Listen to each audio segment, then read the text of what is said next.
The letter arrives in a proper envelope, on the letterhead of a company nobody in the building has heard of. It reports a change of ownership and attaches an offer, a sum of money in exchange for leaving before the end of the year.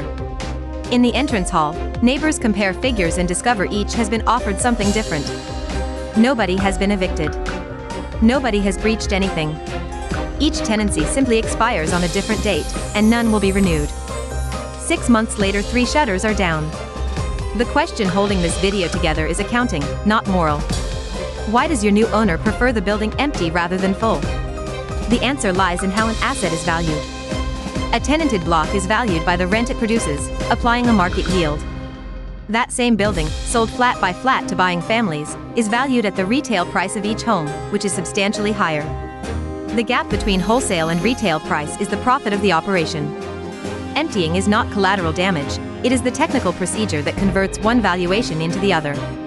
The sector even has a term for that premium: more is paid for a property free of occupants. On that spreadsheet, the tenant appears as a burden reducing the asset's value. The operation now has a measurable size. According to the consultancy Savills, value-add funds devoted to these privatization processes account for some 1,600 million euros over 18 months, amounting to 27% of all transacted volume in rental housing. Over the same period, total investment in rental residential hit a record, passing 3,800 million euros. The breakdown is equally revealing. Institutional investors concentrate around 85% of the money, developers contribute close to 10%, and public administrations barely reach 4%. Names are worth stating, because anonymity is part of the mechanism. The financial press identifies the recent large deals as the portfolios of Fidera, Patricia and Ares, which together exceed 2,000 million. It has also been reported that one of these managers, Nuveen, put rental housing complexes in Alcalá de Henares and southeast Madrid on the market, with more than 600 units between them. None of this is illegal or hidden, it is announced in press releases and at industry fairs. And that is precisely the point. This is not an isolated abuse but a published business model, with a timetable, a target return and a slide deck.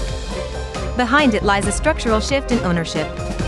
Land registry data indicate that holders of more than 10 dwellings own around 4% of the housing stock, rising to close to 9% once owner-occupied first homes are excluded. The responsible ministry reports that landlord households have gone from 3% of all households to nearly 10%, while the share of owner households fell from 79% to 64%. Some data cross-references published in the press put the share held by large holders at around 9.2%. Different sources, same direction, fewer hands, more flats. The loser in this story has one distinguishing feature: he appears in no eviction statistic. His contract simply ends.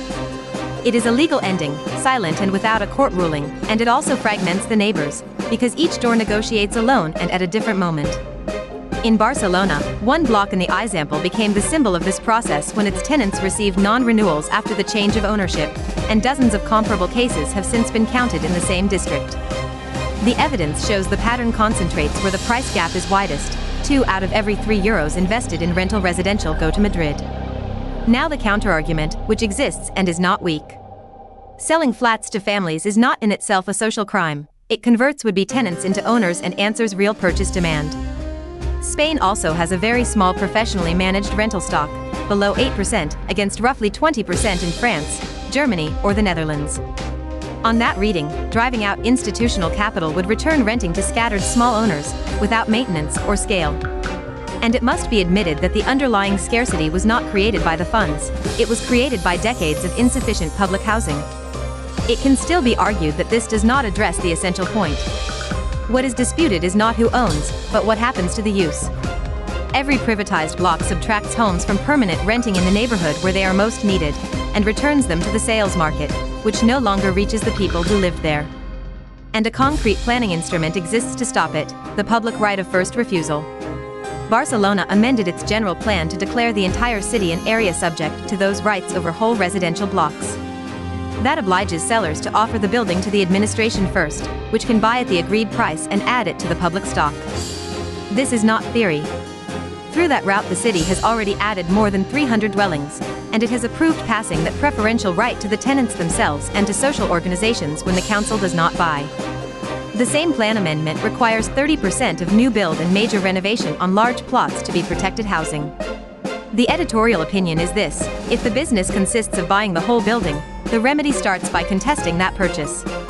So when the letterhead envelope arrives, the useful question is not how much they are offering you to leave. The useful question is whether your city council had the chance to buy your building before they did, and why it did not.